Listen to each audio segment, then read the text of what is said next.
Come here, you filthy bug. And now you die.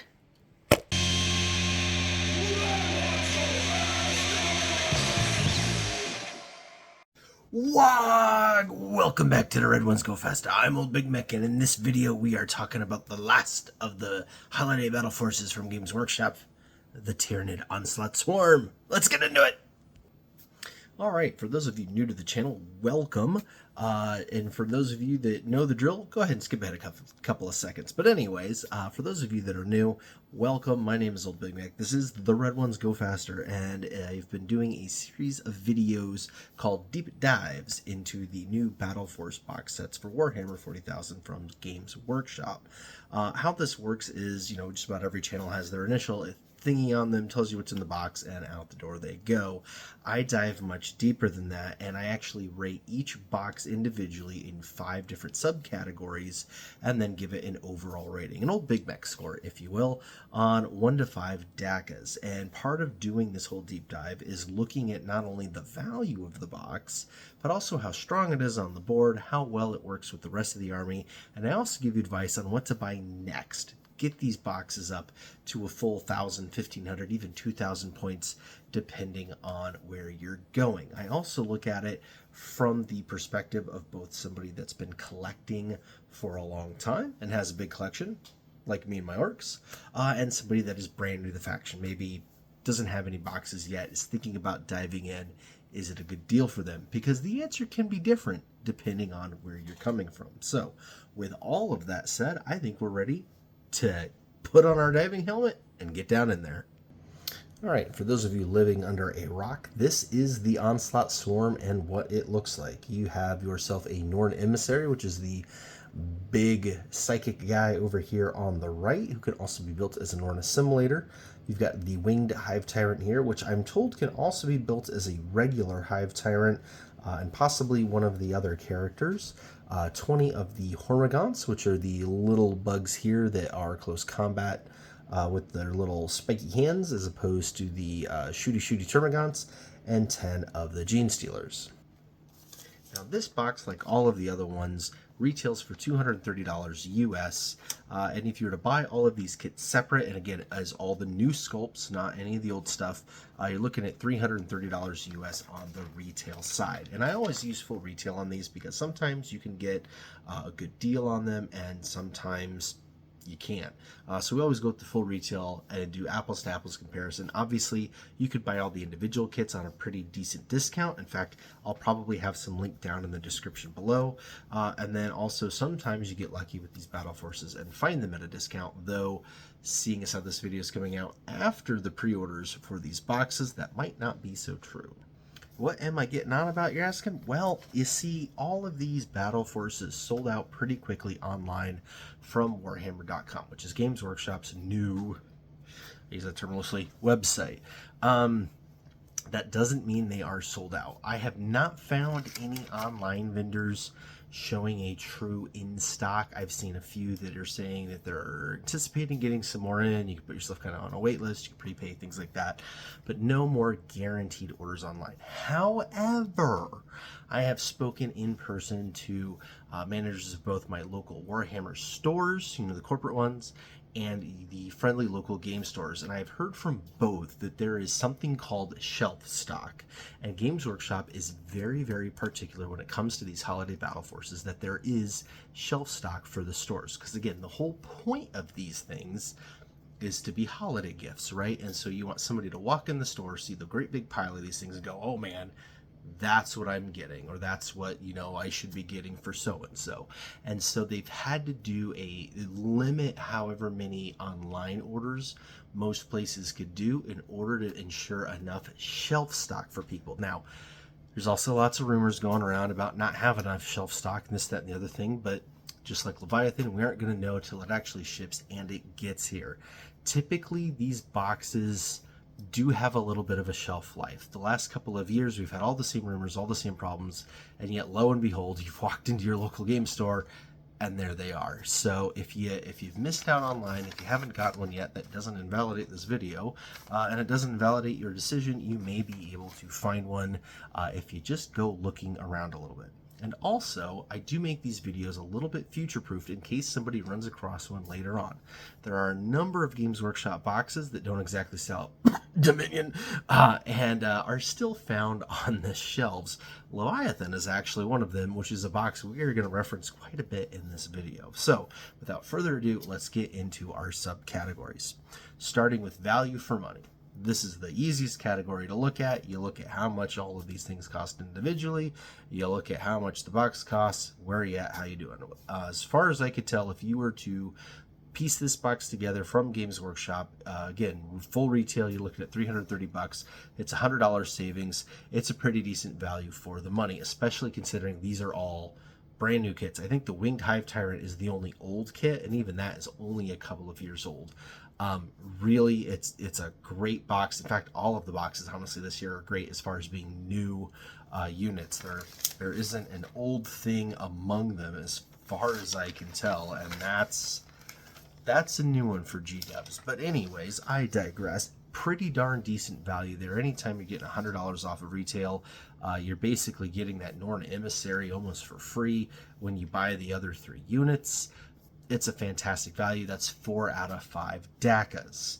Moving on to our value for points. Here's where it starts getting interesting. This box has a couple of different ways it can be built, something we're going to talk about next.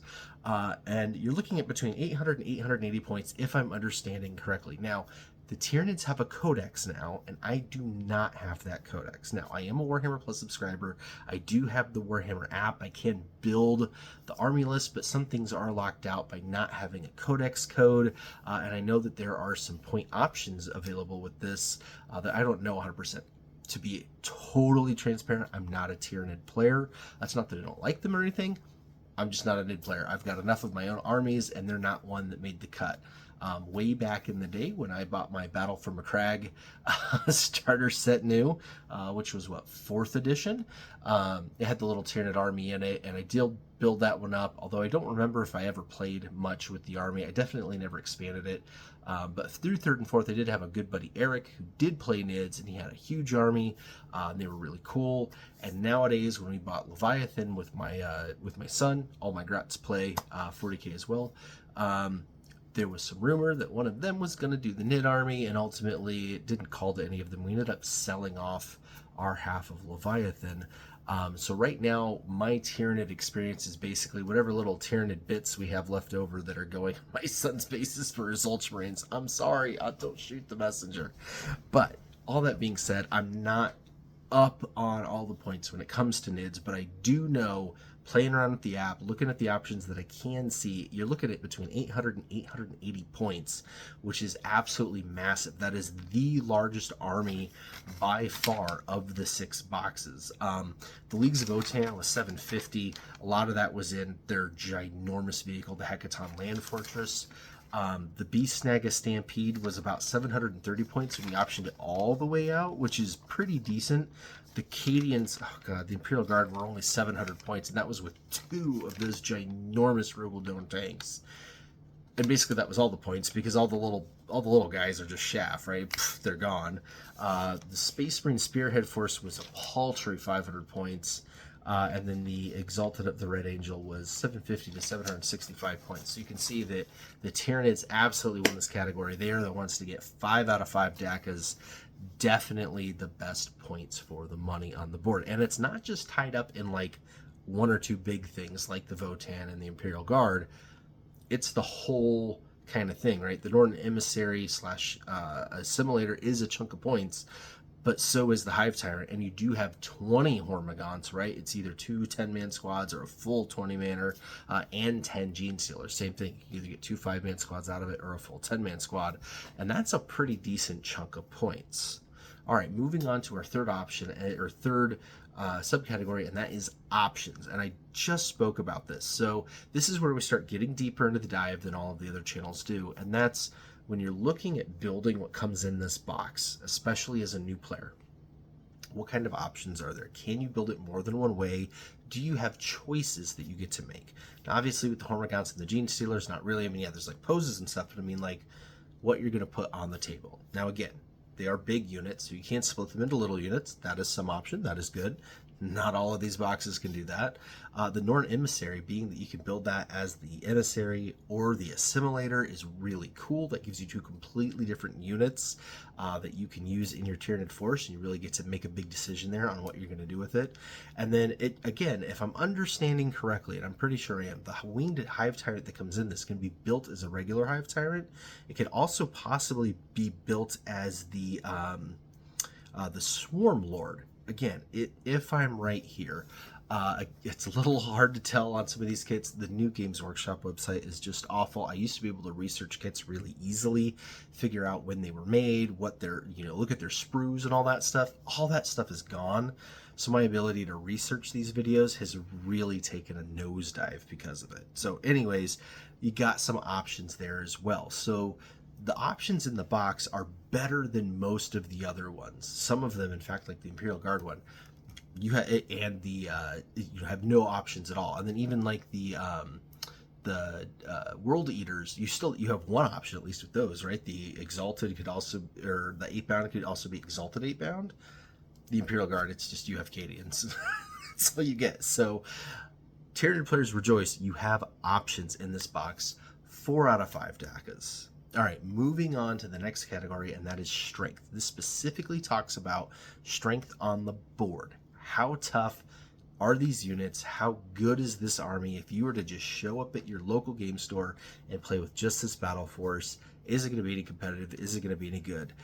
And it looks like it. It really does. Tyranids are obviously a little strong right now because they are one of the few armies to actually have a codex out. It's just them and Space Marines at the moment of this recording. But also, it's a very new codex. A lot of people don't have it yet. There's been no major tournaments, stuff like that. So it's a little hard to tell kind of where things are. People need a little bit of time to figure out all those Magic the Gathering combos they can do with the new data sheets and whatnot. But I'm going to give it a solid 3 out of 5 Dakkas on the strength. I've heard that the Norn Emissary can be quite tough. I know that the Hive Tyrant can be quite tough. Hormagaunts are your typical little tiny shaft unit, just like everybody else, so they're not necessarily the toughest, but can be really good in game, powerful at holding objectives, things like that. So it appears to be on the surface a pretty decent army. It's not anything overpowering and like meta breaking, but it's also not super weak like a bunch of Gretchen. Right? So solid 3 out of 5 Dakkas there. And that brings us to our final subcategory and what has actually been the most interesting thing to look at on every single box so far. And that is the synergy with the combat patrol.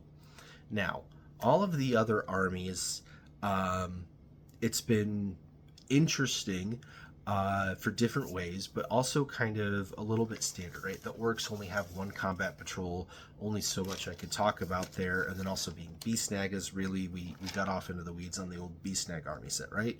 The Cadian Defense Force, there's only the 1 Astra Militarum combat patrol. Wasn't really a whole lot to deep dive there because it actually shares most of it with this battle force. You're just doubling up. Space Marines got really interesting because you've had 2 different Space Marine combat patrols, and then of course you've got the combat patrols for all of the divergent chapters, and of course you could play the battle forces, any of them, so we really got to dive deep on all of those, and that was a lot of good fun. And then same thing actually with the Chaos Army, the World Eaters, because you've got a Chaos Space Marine combat patrol, you've got a World Eaters combat patrol, and you have a Chaos Demons combat patrol that happens to be all Khorne. So we had a lot of fun with all of those. First, like Leagues of Otan, they've only got the 1. Everything works together because the army is so small that, of course, everything works together. Wasn't a whole lot to dive there, but Tyranids are interesting, and that's because you're one of the few armies that has 2 different combat patrols. Now, unfortunately, the 9th edition combat patrol is not supported anymore. So the Astra Mechanicum, Adeptus Mechanicum, there we go. The Adeptus Mechanicum just got a new battle force announced, but it was also announced that they're going to keep their old one as well. So you get to choose and use one or the other, which is really, really interesting because the Necrons did not get to keep their old one. The Space Marines have not gotten to keep their old one, and the Tyranids have not gotten to keep their old one. So the Mechanicus are the first ones to actually keep their old one as well. Now, if you do have the 9th edition Combat Patrol, you already have the Hive Tyrant / Winged Hive Tyrant / Swarmlord figure, 3 Tyranid Warriors, which I know are really, really good in game, 36 of the old Termagants, although that might not be a bad thing because the new Termagants are the push fit ones only, and there's only the one weapon option, and some Ripper Swarms. So if you have the old Combat Patrol, and that's kind of the only thing you have, or maybe the main chunk of your force, it's going to work really well with this box. This box is Hormagaunts instead of Termagants, and having both on the board is always advantageous when it comes to being a Tyranid player. Ripper Swarms are great, so as many of those you can have is always a good thing. Again, those Warriors are fantastic on the board.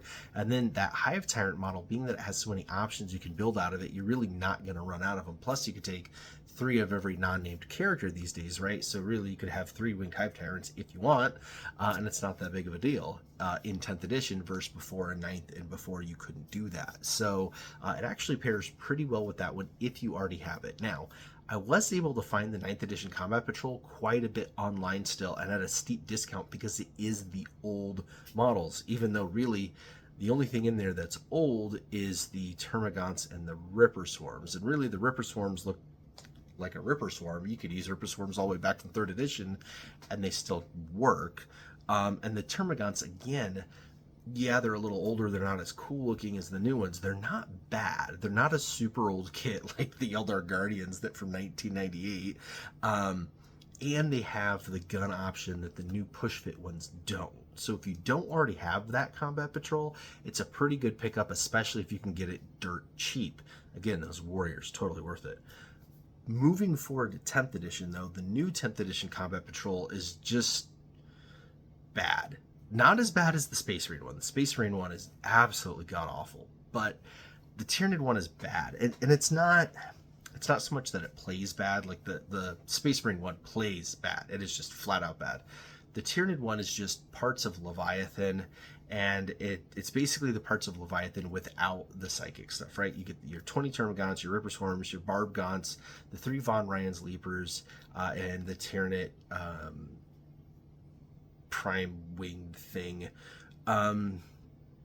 It just, the Tyranid prime with wings can't lead anything because you don't have any of the troops with wings to go with it, and then you don't have a leader on foot, so there's nothing to lead what's in the box. It's just not a very well thought out box from Games Workshop. There's also the slight little teeny tiny problem being of Leviathan being overproduced, so they are everywhere. In fact, click the link in the description below. You can find the Leviathan box. At the time of recording, it was $203, which is massively cheap for that box. Buy yourself it, keep the Tyranid half, sell the Space Marine half. Hell, you could probably sell that for more than $100 because everybody always wants Space Marines way more than whatever else the box comes in. And you're going to get yourself a bunch of add-on to this army really for dirt cheap. In fact, it doubles the size of the army. You're looking at, like I said, 800 points at the low end. In this battle force, you add Leviathan on, you're looking at 1,600 points at the low end. So between 1,600 and 1,685 points, as near as I could tell, in between the battle force and Leviathan, and their synergy is really, really, really good.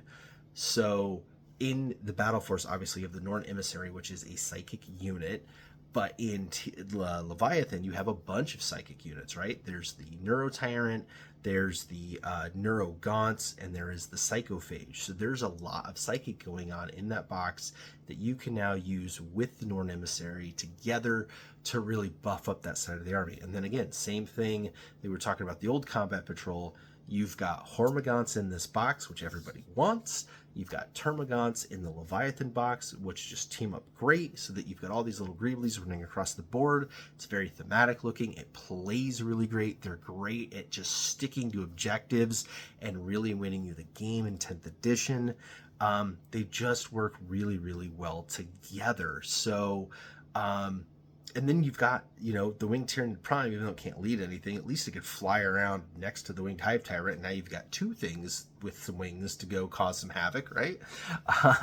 So it makes for actually a really good cohesive force. If it was my money and I was starting a Tyranid army right now today from scratch, I would totally buy this Battle Force and Leviathan, keep the Tyranid half of Leviathan. Like I said, 1,600 to almost 1,700 points before doing, any add-on options as far as like the upgrades you can take for the detachment, and be doing really well. You can add a combat patrol to that as well. 20 more Termagants, not the best, but not the worst. More Ripper Swarms are good. Another squad of Barbgants, kind of take it or leave it. It would only be 2 squads, it's not that big a deal. Total, 3 more Von Ryan's Leapers does seem pretty good on the the surface. It's just getting that second Tyranid Prime with wings. I don't know. I would be more along the lines of, again, if it was my money and I was starting a Tyranid force from scratch right now, I would get the Battle Force, Leviathan, and again, keep the Tyranid half of Leviathan, and then try to find that 9th edition combat patrol. And again, when I was doing all my research for this, I was able to find it. If it's still available by the time I get this up on YouTube, I will have it linked in the description below. It gives you, again, kind of just a different take on things. Those Termagants being the older ones, again, you can put the other guns that aren't available on the newer ones, and they'll still look really good with all the new sculpts. And I think you'll be looking at about 1,965-ish points if I've done all my calculations correct. So bingo bango, 2,000 point army, give or take, out of 3 boxes, and that's really pretty darn good. Now, of course, there are also Tyranids available in the new starter sets. You've got the new little basic set that's got a couple of guys and some paints and tools. Nobody's really going to buy that. It doesn't give you a full squad of anything, really. It's you get a half squad. There's also the new Space Marine board game that you can get at Target, which has the one special edition Ultramarine guy that everybody wants from the Space Marine game, but there's also a whole bunch of Hormagaunts in that, so it's a cheap way to get yourself a bunch of Hormagaunts. I think a lot of people are buying that box, keeping the Space Marine and selling the Hormagaunts super cheap, so it's another way to bulk out your Tyranids. And then, yeah, just the bigger starter sets also have, chunks of Leviathan in them. And so there's different ways to kind of come about getting to your Tyranid force in 10th edition. Really, whoever the bad guy is in the starter box becomes the easiest to get army for that whole edition. For all of 8th and 9th edition, it was Necrons, and you were just literally tripping over Necrons. There were Indomitus boxes everywhere. There were the commands box and the elite box and the little starter box everywhere. The paint sets had them. Then you got Imperium magazine out, and there's a billion Necrons coming out of Imperium magazine. They had the push fit guys, they had the multi-build guys. It was really, really easy to build a Necron army. Back in 7th edition, it was Death Guard, right? You had Dark Imperium out everywhere, and again, 3 different starter sets and a bunch of, they had the Space Marine heroes even got a Death Guard set back in the day, right? So it was really easy to build a Death Guard force back then. Fast forward to 2023, it's really hard to build a Death Guard force now. All of the stuff that used to be easy to get is out of print, and now they're getting expensive. So if you're into Tyranids, if you're on the fence, if you're thinking, oh, this would be kind of cool, jump right now while the iron is hot, because right now they're cheap. And by next edition, they won't be, because if they go to another big baddie for 11th edition, or they stop really supporting the Tyranids, this stuff will dry up, and you will kick yourself that you weren't able to get in on the hype train while the getting was good. In fact, the Tyranids are probably my #1 choice right now for just buying new minis, not anything used, not anything secondhand. If you're just buying new minis, yes, buying secondhand. Sorry, let me rephrase that. If you were going to buy all new stuff, but try to get it at a discount, not buying used things, not things that are built. There we go. New on sprue. Tyranids are the cheapest army in 10th edition. Bar none.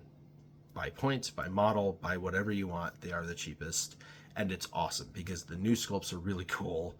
And all of the new units are really cool. And it really, really, really fleshed out that faction awesomely. So if you're into Tyranids, it's good eating right now. If you're not into Tyranids, it's a good time to think about getting into Tyranids. God, I know, like, if I wasn't already sitting on way too many armies, I would be all over this. I had a really hard time selling off my parts of Leviathan because they did look so stinking cool. But being that Leviathan is pretty dirt cheap, I might pick myself up a second box, especially if I can get my hands on one of these battle forces. I'll have to go talk to my friendly local game store and see what I could come up with. So that's been my deep dive into the Tyranid box. That is the last of the battle forces. Again, if you missed it on pre-order or you're watching this at a later date, check with your friendly local game store. You might be surprised what you find. If you liked what you saw, please feel free to hit the like button down below. If you didn't like it, hit that button too. Either way, it helps me out and I appreciate it greatly. As always, a huge thank to my patrons on Patreon. They are the first initial supporters of this channel, and it is really cool having them along for the ride because they have the ability to kind of influence the direction of the channel, make some decisions as to what things I'm painting next or talking about next, and even help give me feedback on how these videos are going. There are other ways to support the channel that you'll see down in the description below. We have a Teespring with our own original design on it. Again, with those affiliate links, they don't cost you anything extra, and those affiliate partners throw a couple of teeth old Big Mek's way so that he can buy more armies to talk about here on the channel with you. And while again, Tyranids aren't necessarily in our docket at the moment in between the 5 of us in the house that are into Warhammer, that doesn't mean that they're ever ruled out in the future. So if you're into Tyranids, feel free to stick around, hit a subscribe button. We definitely like to have you along because this channel is all about fun with 40K, especially with your family, and we are very much agnostic here. We love all of it.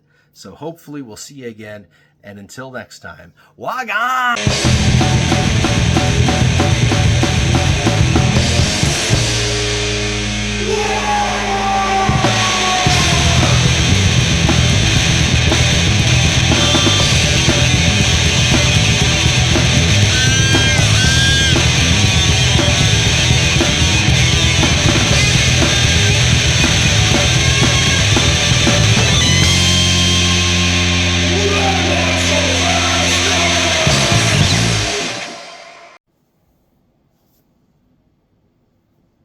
Did it turn on by itself?